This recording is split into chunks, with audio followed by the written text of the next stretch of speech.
Welcome to Lectionary Call-In for Tuesday, January 11th of 2022, where two lay persons, a pastor and an academician, gather for about 45 to 50 minutes each week to discuss the Gospel Lectionary for the coming Sunday, and this Sunday is January 16th. Each Tuesday we call in from wherever we may be at 6:30 a.m. Eastern Time, and for our friend Charles Willett in Minnesota, that's 5:30 a.m. Our little team is working to be faithful to Lectionary Year C, and that puts us in the Gospel of John on Sunday. We hope this discussion will provide areas of focus and reflection, and here's how it works. We develop perspectives independently after the leadoff person shares informative questions, and then in this virtual discussion room we share, encourage, and challenge each other. And here are the folks joining us in today's discussion. Sarah Mickelson in Tampa. Bill Hall, St. Petersburg, Florida. Charles Willard, Maple Grove, Minnesota, 6 degrees Fahrenheit outside. And I'm Don Upton in Charlotte, North Carolina. Good to have everybody with us today. And I'll kick this off by reading the Gospel Lectionary, which is John 2, 1 through 11. On the third day, there was a wedding in Cana of Galilee, and the mother of Jesus was there. Jesus and his disciples had also been invited to the wedding. When the wine gave out, the mother of Jesus said to him, "They have no wine." And Jesus said to her, "Woman, what concern is that to you and to me? My hour has not yet come." His mother said to the servants, "Do whatever he tells you." Now, standing there were 6 stone water jars from the Jewish rites of purification, each holding 20 or 30 gallons. Jesus said to them, "Fill the jars with water," and they filled them up to the brim. And he said to them, "Now draw some out and take it to the chief steward." So they took it. When the steward tasted the water that had become wine and did not know where it came from, though the servants who had drawn the water knew, the steward called the bridegroom and said to him, "Everyone serves the good wine first, and then the inferior wine after the guests have become drunk, but you have kept the good wine until now." Jesus did this, the first of his signs, in Cana of Galilee, and revealed his glory, and his disciples believed in him. And that's the word of the Lord.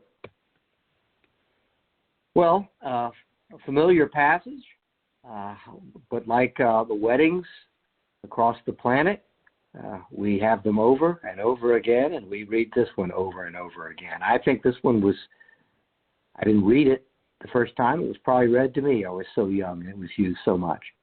But I'm going to go ahead and set out the 3 questions for the discussion because they all have a relationship to each other. And then heads up, Sarah, the first one's coming to you. The first question is, why is significant weight given to the fact that the wine gave out?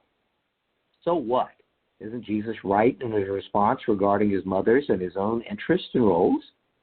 The second question is, do whatever he tells you is a bit of a literary leap in a book that does pause from time to time, hold up deliberation, discourse, and consideration before actions are taken or conclusions are reached. But we don't pause for Jesus to respond to his mother on this one. So he doesn't even weigh the situation as far as we can see. What's happened here? And the third question is, why water? Why not thin air? Why not sand? Why not clay? Why not garbage? Why not oil? Why water? So back to the first question. Sarah, why is significant weight given to the fact that the wine gave out? So what? Isn't Jesus right in his response regarding his mother's and his own interest and roles?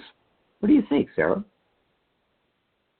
So I thought about this long and hard, and the questions that I had more questions pop into my thinking than I had answers.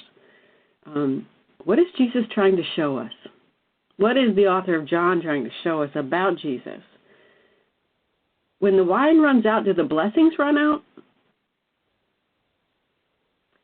When earthly provisions run out, heavenly provisions are provided. When the wine gave out, it's at that precise moment that grace emerges. Grace for the family, consideration for others, a hint that when we've exhausted all that we can humanly bring to the situation, God steps in and provides abundant grace. Now, which I think exceeds all human expectation and surpasses everything within earthly reach. So it made me consider that in our best efforts, we're going to fall short. In our best efforts, all of our planning will be for naught, and something miraculous will occur. And I think there's something lovely about the symbolism of that at a wedding, because I think that when two people get married and make a commitment to each other, you run out of earthly solutions, and God's blessing is what keeps that marriage together.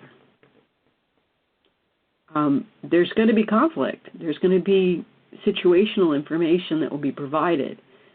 And I think that there's something sacred that occurs at a wedding. And I think Jesus brings the sacrament. And this is a foreshadowing of what's coming later in the book of John. But the sacrament, and the author of John points to the sacrifice and the gifts being offered to others. And that when you've exhausted all that you have as far as human resources go, God's abundance steps in. I think that's specifically why the wine gives out, and why it's important that the wine, in Jesus' mother's language, they're out of wine, you need to fix this. I think that there's something about that, because she knows that's what he's there to do. Thank you. Bill Hull? Sarah, I resonate. First of all, Don, thank you for these questions. Rather different, but I like that. You stretched me. I resonate, Sarah, with your emphasis on abundance. I think that whole scarcity abundance dynamic permeates all of history, every culture, and is so critically important right now in this nation. Is there enough? Yes, there is enough already. Your question, was Jesus right? And given my personality, I love yes and no responses. Yes, he was right in that he was a guest. I don't want to make too much of this, but his presence, the way John words it, is almost incidental. The mother was there. Oh, and by the way, Jesus and his disciples were there. Now, that may not bear up under the weight of academic scrutiny, but at least that's the impression it makes on me. So Jesus is a guest, and are you supposed to ask a guest to make up for your lack of foresight or planning ahead? So in that sense, and we know from the whole of the gospel that Jesus at times almost was reluctant to do a sign or a miracle, because to me the term sign means there's something more that's really here. Yes, there's a healing, but it's, as you said, Sarah, this is about the abundance of God. This isn't just about producing a little, not a little more. What was it? 6 times 30, whatever the math is here. So in that sense, he was right. No, his mother was making a reasonable request.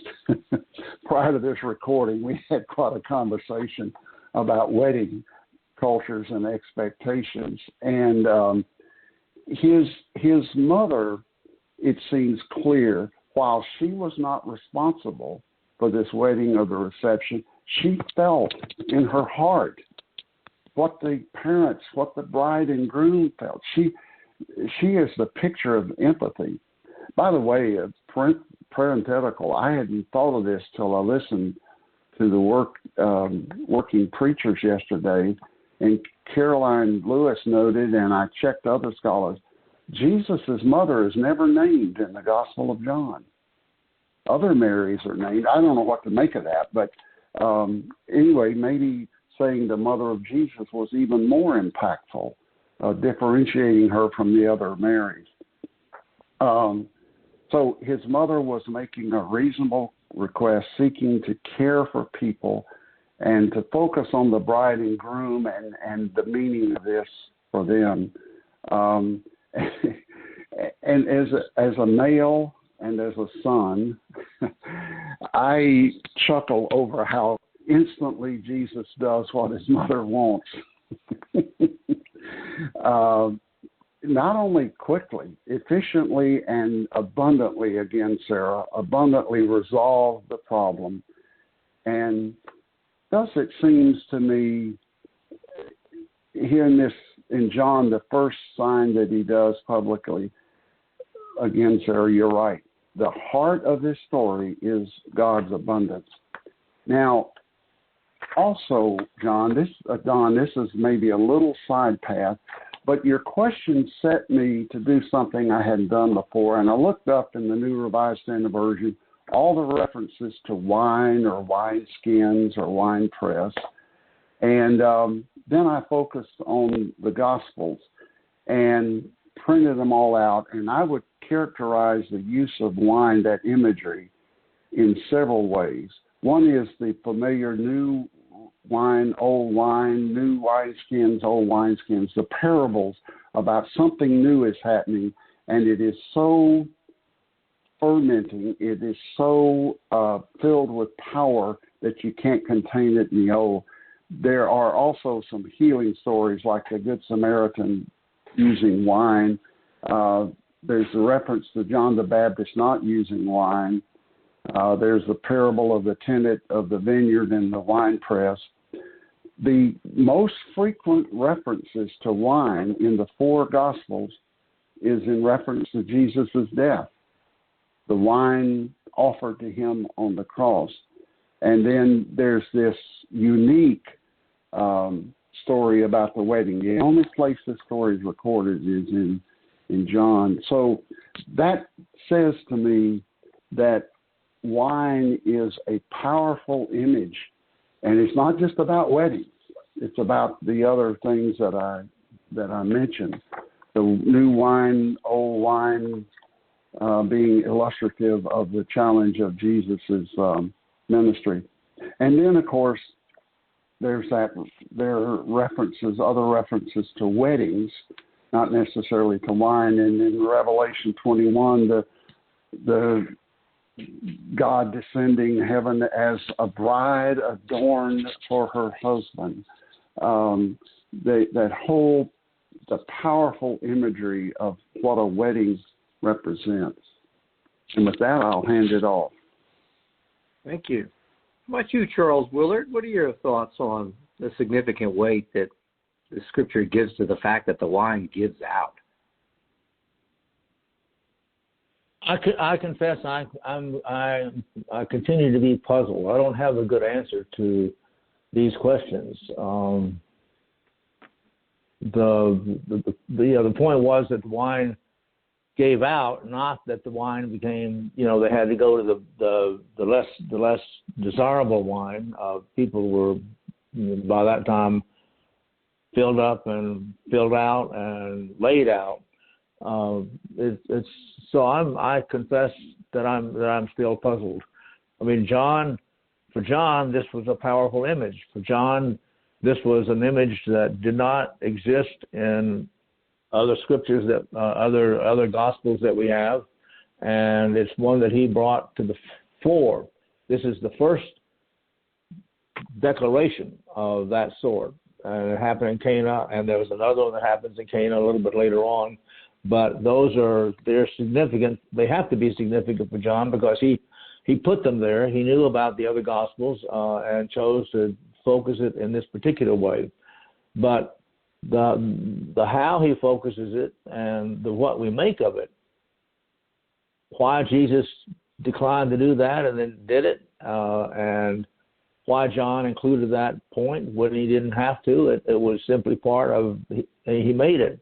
But he made it, so it was there, and so then we need to ask ourselves, well, why might John, what would people have been hearing when we heard this? We can't know what John thought, and we can't know what Jesus thought. All we know is what John reported, and I'm still struggling with the mystery. Thank you. I wanted to get to the signal of the weight of the fact that the wine gave out on a selfish level, just because I'd never dove into it before. So thank you, and I'm just intrigued by how we focus on the sign of water to wine, but the signal, this other sign of the giving out, is the predicate, and it has some. Like, I haven't really understood the passage without spending time looking at this other signal, which is that it gave out completely.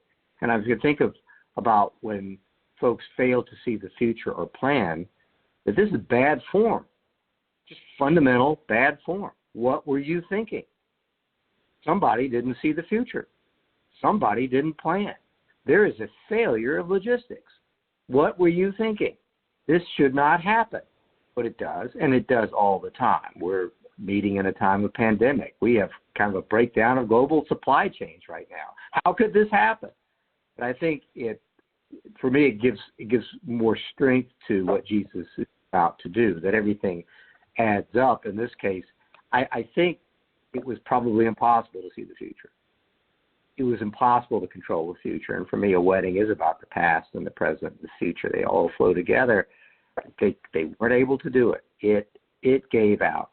And if you're moderating a class or leading a discussion about this, and a lot of listeners do that, I think the giving out may be easier to deal with in some cases than the water to the wine. The sign's tough, but we know what giving out means, especially when it means preparing for the future.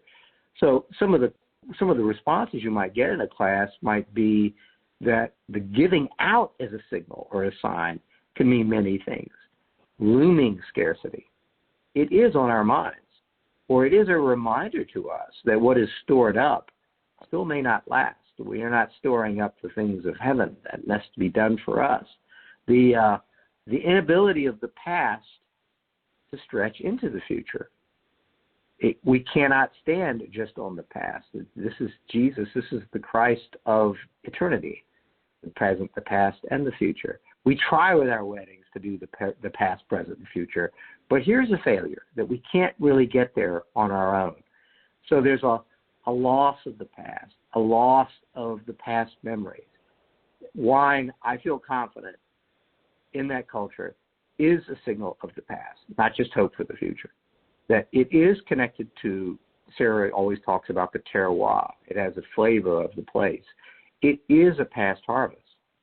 You drink it and you meditate on the past. You meditate on last fall, on the gathering. What if that harvest was insufficient last time? What if it gave out because all the wine is giving out everywhere because it was a failed harvest? What if the harvest gave out and this was the best that we could do? That we on our own could not harvest and take care of our vineyards in a way. The weather changed. That what took place during this wedding was set into motion months before. What if? What if? So the past really starts playing into this because the crops may have given out. Wine is a symbol of transformation too. I'm certain of that. Wine is a symbol of transformation. They were grapes and now they're wine, and it lasts. Wine lasts. So I think we could bring the gospel into that, the body of Christ, the ministry of Christ, and not just the taste of the heaven of the future. It's a symbol of what lasts, but it does not. So human hands, human families, whether it was a failure in just a blunt dropping of the ball, failure, or we're trying to bring the past, present together as it works, it's still a failure. It doesn't work. Oh my gosh, and what does that mean? A fundamental foul when it comes to showing hospitality to other people. So, I encourage everybody, throw that out there. Boy, human beings understand scarcity, looming scarcity. It could make for a great class discussion. Well, let's go on to the second question. Bill Hull, this is coming to you.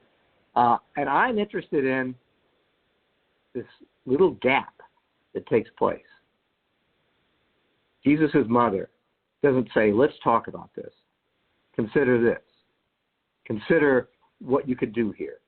She just says to those, then do whatever he tells you. It's a bit of a literary leap in a book that does pause from time to time for deliberation and discourse and consideration. This is the book of John. This is Jesus on the roof talking to a guy at night, back and forth, back and forth. Doesn't Jesus have anything else to say about this before actions are taken or conclusions are reached? The author of John does not pause for Jesus to respond to his mother or reconsider or weigh the situation. Bill Hull, what's happened here? I'll lead into it this way.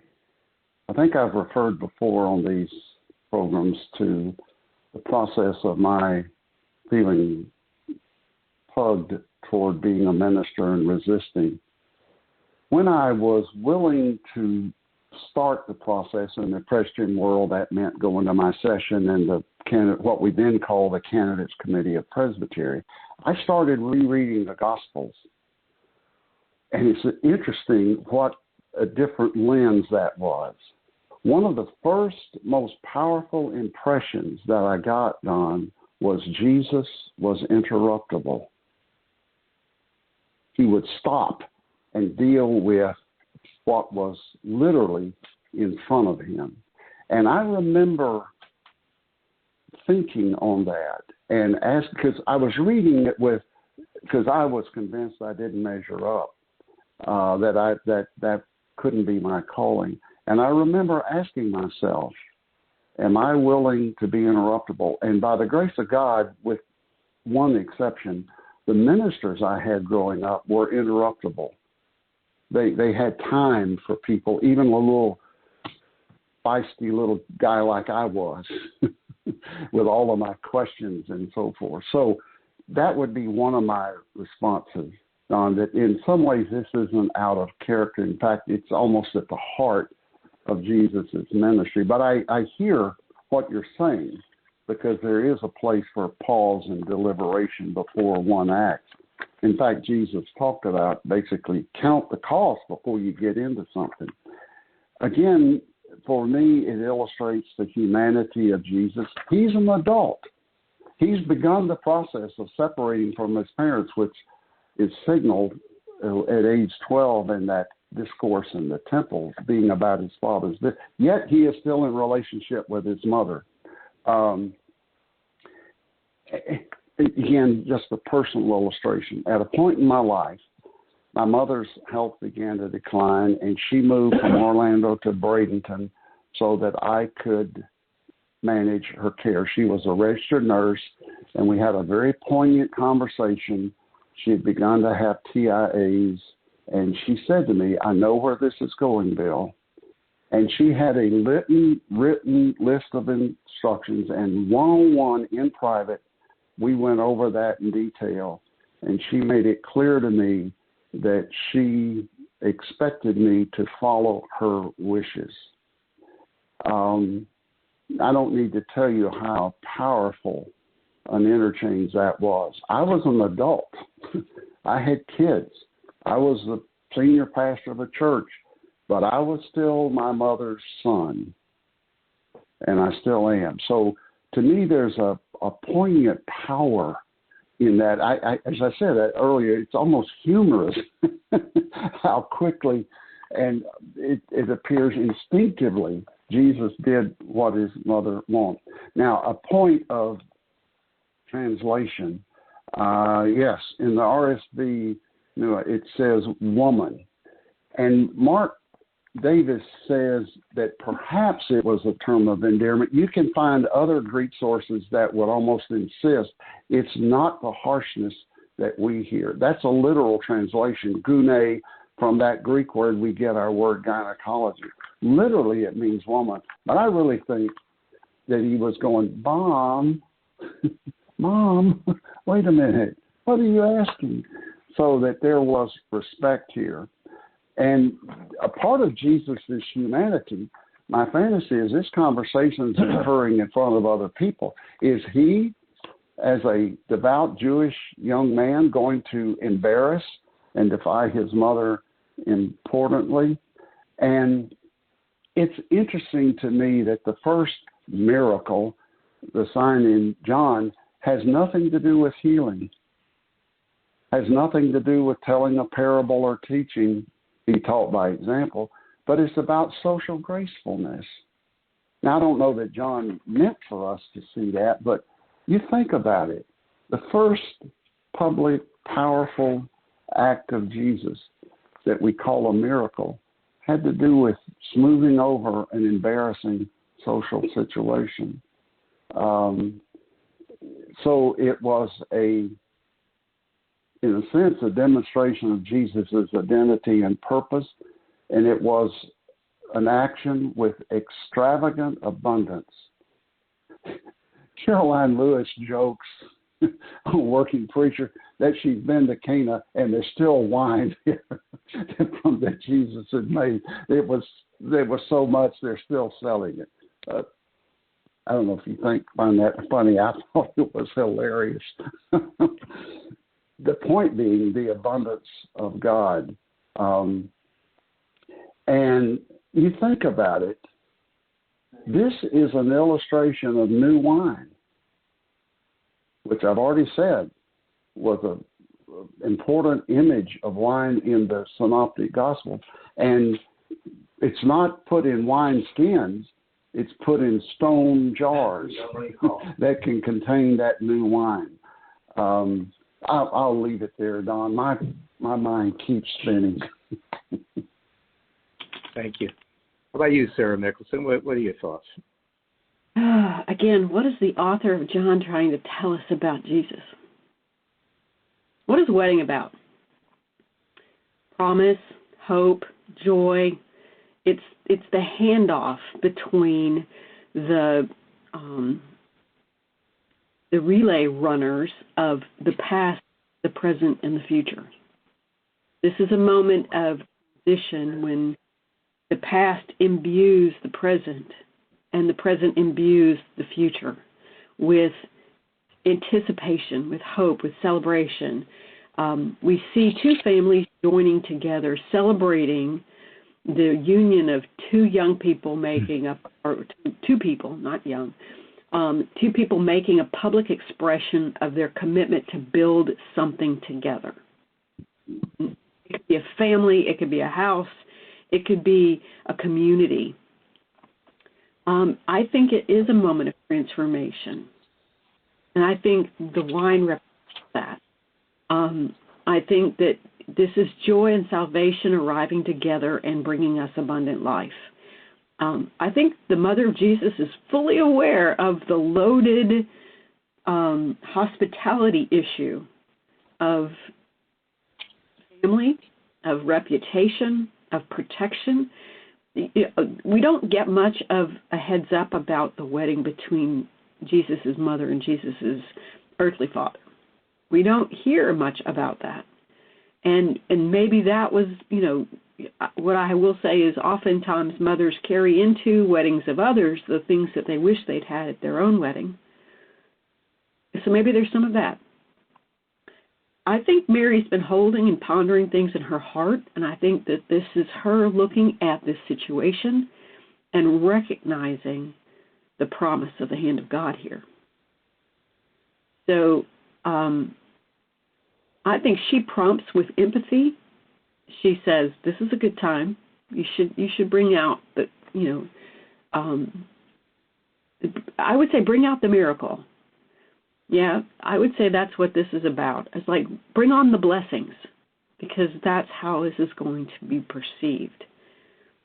And so I think that her nudge/shove, I think is how this reads, is sweet, because she knows the promises of God have been delivered. And she goes, show that to everybody here, because that's a really good thing to show at a wedding. Bless this. And I think that's what she's doing. She's saying to Jesus, bless this. And I do think it's funny that they still sell wine in Canaan. I don't know that it's the same wine. Thanks, Sarah. How about you, Charles? Any thoughts on this? No. Right? I just was fascinated with how quickly, at least the author decides to let Jesus just dive in. And Bill, thank you for the comment about the interruptible Jesus. That makes sense to me. Makes Mary no different than anybody else, any of the other interrupters. Here, bless this. Here, heal somebody. Help me. Help now. Go. Help. Touch his cape. Whatever. This is happening all the time. Wouldn't the first disciple also be interrupting? It makes perfect sense now to me, thanks to what you just said. Heal now. Reconciliation now. Hospitality now. Just to add another one. Hospitality now. Yes. Of course, it all adds up for him. And I think this is the Christ of Transfiguration, too, that only Christ can, in this setting, we can give us a taste of eternity, which is what he provides us. And I'm fascinated that it's verified almost as if it's two miracles. Because we have an expert here. We have the witnesses, followers of Jesus, who see this happen. They participate in bringing out the water. But there's another one here. I think it's just as big. There's an expert on taste, the steward. And they bring the wine to the steward. It doesn't say, they say, oh, there's been a miracle. The steward just says, this is exceptional. That's all. I choose to believe the steward doesn't know that the other miracle took place.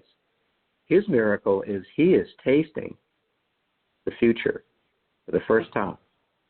The first to taste heaven is the unnamed wine steward who does not know of the other miracle. He gets the greater miracle, which is the taste of eternity. At least that's what I choose to believe in there. Well, we've got one more question before we say goodbye. And I kept it simple. Why water? Why not thin air or sand or clay or garbage or oil? Why water, Sarah? Okay, so we're told that now standing there were 6 stone water jars for Jewish rites of purification. I think that the water is important. It was brought there to conform to the expectations and the laws of the traditional practice, the historical practice. And I think what ends up happening here is it's transformed from being law and custom into being grace. I think Jesus takes these elements that represent behavior and expectation and Jewish law and transforms them into abundant grace. And what that looks like is this was water used for purification. Water that would be used they would draw water from, and then you would wash your hands with it. And so the cisterns would stay clean. They would have other vessels for the washing of the food and the vegetables and the hands and everything that would be a part of the preparation for the feast. And they had to be refilled for this particular miracle. And then it becomes a foretaste of heaven, an extravagance, something so profound that people are stunned. Even in I'm exhausted, we've been doing wedding for 5 days, and we're now at day 6, and we're getting even better wine, which is miraculous in the culture. So I think it's this transition from the old order of Jewish law and custom into the new and abundant grace that Christ is bringing into the story. The wine ushers in the joy of heaven. I love that Jesus includes the servants in on this. They get to see the secret. They get to see this transformational thing happen, and the wine steward gets to taste it. He's not aware, or she, it's probably he, but this idea that unbeknownst to us, miracles occur and we are the beneficiary of them. There's something very deliberate about that, and it brings just excitement and joy to my heart that And I used to call them Easter eggs, when you bump into something that you didn't see coming and you realize the presence and the hand of God in your life. And it's so profound that it changes the course of your day. So how do we acknowledge and bear witness of what it feels like to be included in the family celebration? We see heaven. Boom. That's why water. Thank you. This is for you too, Charles. Why water? Why not sand? Why not thin air? Why not the garbage? Why not the oil? Why water, Charles? Well, the simple answer would be that it was available, and it was known. The stewards knew how to move it around, so that wouldn't have been a surprise. The alternatives you provided were not something that would have been put into those jars. So it just in terms of a purely mechanical thing, that's what it was, and that's why when the people tasted it, they were pleased and they were surprised. I don't know that they spent time wondering where it came from. I don't know whether they were part of the transformative information about it was water and now it's wine. The Jesus knew, his mother knew, and the stewards knew. I mean, the servers knew, because they saw it, they experienced it when they served it. But other than that, it had to be interpreted for them, and we don't have that information. We don't have those side comments. We don't have those interpretive remarks about what Jesus said to help them understand what was going on there. We just get what John writes and shares with us, this exclusive story about this exclusive miracle that occurred in Cana. I'm still trying to figure out, to sort of read John's mind, which is not possible. I recognize that. All we have is what has been reported here, but why John picked this particular story, which was known among the four gospel writers only to him, or maybe they knew about it but decided not to include it in the way that he did by putting it first in place. We have no explanation for that. We have no notes from the author saying, by the way, this is why I did this. So we're left with speculation, and I hope that we understand that what we are doing is speculating, not discovering the truth.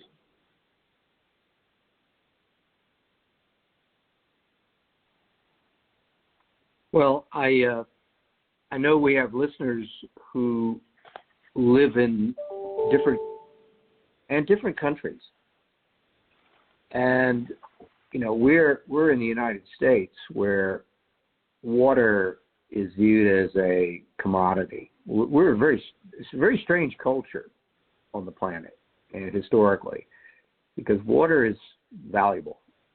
Water is like gold in some ways, in some places. And I've learned that one of the reasons that we can't deal with water crises is because we've been taught to price it by the penny. And we use drinking water to flush our toilets, which is exotic on the planet. And so I think part of my challenge is to, how do I get myself into thinking about water as not commodity? As so that it connects with the metaphors that it was in, I think the author intended it for, which is water and life. Where I live, water and life is not water. Water is used to water lawns, and fresh water is put all over golf courses. I mean, it's just disposable. It has little or no value in terms of what we pay for it. How do I get to the metaphor of life? What is flowing on the surface of the earth? God in the Genesis across the surface of the waters as a part of creation. So I just put that out as a challenge that where we're sitting is tough. But I think it's a big metaphor because it flows and because it's part of life and because I think water is connected with eternity in the old literature.